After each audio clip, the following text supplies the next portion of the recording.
Assalamualaikum warahmatullahi wabarakatuh. Perkenalkan, nama saya Nesita Takwa. Saya guru pendidikan agama Islam. Materi kita pada hari ini adalah adab menggunakan media sosial. Tujuan pembelajaran kita, yang pertama, peserta didik mampu menganalisis adab menggunakan media sosial dalam Islam dan kaitannya dengan keselamatan individu serta harmoni dalam masyarakat. Yang kedua, peserta didik mampu mengevaluasi konten di media sosial dengan mengidentifikasi mana yang sesuai dengan adab Islam serta memberikan alasan untuk memilih atau menolak suatu konten berdasarkan ajaran Islam. Yang ketiga, peserta didik mampu menciptakan konten media sosial yang positif, mencerminkan sikap santun, saling menghormati, dan cinta damai sesuai nilai-nilai Islami. Kriteria ketercapaian tujuan pembelajaran. Pertama, peserta didik mampu mengidentifikasi adab menggunakan media sosial sesuai ajaran Islam, seperti santun dan berkomunikasi, tidak menyebar fitnah, dan menjaga tanggung jawab. Yang kedua, peserta didik mampu menjelaskan pentingnya adab dalam menggunakan media sosial untuk keselamatan individu dan harmoni masyarakat. Yang ketiga, peserta didik mampu menganalisis dampak perilaku di media sosial terhadap nilai-nilai kebangsaan, keharmonisan masyarakat, dan tanggung jawab individu dalam bermedia sosial.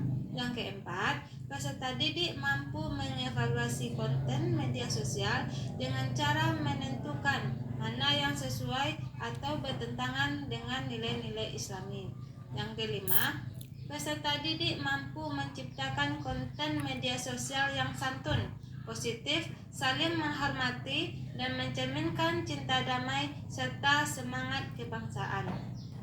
Yang keenam, peserta didik mampu membiasakan diri menggunakan media sosial dengan sikap santun, menghormati orang lain, dan menjunjung tanggung jawab pribadi sesuai nilai-nilai Islami.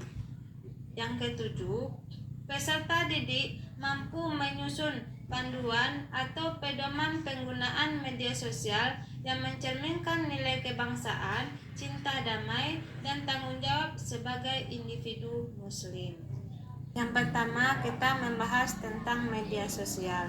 Pengertian secara umum, media sosial adalah suatu platform yang menyediakan fasilitas bagi para penggunanya untuk berinteraksi dan berbagi konten dengan sambungan internet. Menurut Levis, suatu label yang merujuk pada teknologi digital yang berpotensi membuat semua orang terhubung dan melakukan interaksi dan berbagi pesan. Sedangkan menurut Dava Kelvin, suatu tempat kumpulan gambar, video, dan tulisan hingga hubungan interaksi dalam jaringan baik antar individu atau kelompok. Yang kedua, macam-macam media sosial. Yang pertama, layanan blog. Yang kedua, layanan di jaringan sosial. Yang ketiga, layanan berbagi sosial. Yang ketiga, kita membahas tentang manfaat media sosial. Manfaat media sosial yang pertama, memudahkan berkomunikasi. Yang kedua, memudahkan dalam mencari informasi. Yang ketiga, sarana untuk mengembangkan bisnis. Yang keempat, sarana hiburan. Yang kelima, sarana pembelajaran. Yang keempat, kita akan membahas tentang dampak negatif media sosial. Yang pertama, dampak negatif media sosial mengganggu kesehatan mental. Yang kedua, membuat pengguna menjadi kecanduan internet. Yang ketiga, penyebaran informasi palsu. Yang keempat, bullying. Yang kelima, pornografi. Yang kelima, kita akan membahas tentang adab menggunakan media sosial. Adab menggunakan media sosial terdapat dalam Quran Surat Al-Ahzab ayat 70 dan ayat 6. Ayat 70 yang artinya, wahai orang-orang yang beriman, bertawakal kamu kepada Allah dan ucapkanlah perkataan yang benar. Sedangkan ayat 6 Quran Surat Al-Ahzab artinya, wahai orang-orang yang beriman, jika seorang fasik datang kepadamu membawa berita penting, maka telitilah kebenarannya agar kamu tidak mencelakakan suatu kaum, karena ketidaktahuanmu yang berakibat kamu menyesali perbuatan itu. Berdasarkan ayat di atas, dapat disimpulkan adab menggunakan media sosial adalah rambu-rambu atau tuntunan dalam bermedia sosial agar tidak terjadi hal-hal yang tidak diinginkan. Berdasarkan Quran Surat Al-Ahzab ayat 40 dan ayat 6, adab menggunakan media sosial adalah yang pertama, tidak menyaksikan bahwa penyebar konten yang tidak sesuai syariat Islam. Yang kedua, menggunakan media sosial dengan sewajarnya. Yang ketiga, memanfaatkan fitur-fitur yang terdapat di media sosial dengan positif. Yang keempat, menyebarkan pesan dan informasi benar juga bermanfaat. Yang kelima, berhati-hati dalam menyampaikan pesan. Yang keenam, tidak menyebarkan aib atau keburukan orang lain. Dari berikutnya yang akan kita bahas adalah akibat tidak menerapkan adab menggunakan media sosial. Yang pertama, menggunakan media sosial yang berlebihan dan tidak bijak. Yang kedua, terjadi bullying yang menyebabkan gangguan psikis. Yang ketiga, tersebarnya informasi yang bersifat privasi. Yang keempat, mengganggu kegiatan belajar. Yang kelima, masuk ranah hukum jika mengunggah suatu pelanggaran norma-norma. Yang keenam, segala keburukan yang dilakukan menjadi jejak digital. Yang ketujuh, mengurangi makna silaturahmi.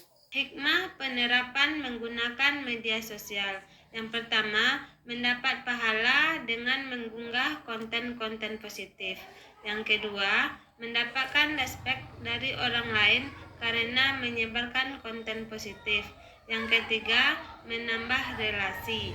Yang keempat, terhindar dari informasi tidak benar. Yang kelima, terjalin pertemanan yang positif dan harmonis. Materi berikutnya, penerapan adab menggunakan media sosial.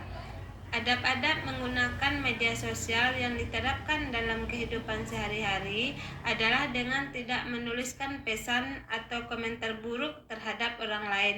Berhati-hati dalam mengunggah apapun di media sosial. Jadikan media sosial sebagai platform positif untuk mengembangkan diri dan menyebarkan atau membuat konten-konten bermanfaat. Dari pemaparan materi di atas, dapat kita ambil kesimpulan, media sosial adalah platform digital menyediakan begitu banyak fitur yang dapat berdampak positif atau negatif, sesuai dengan penggunaannya. Terdapat adab-adab dalam menggunakan media sosial sesuai dengan kehidupan.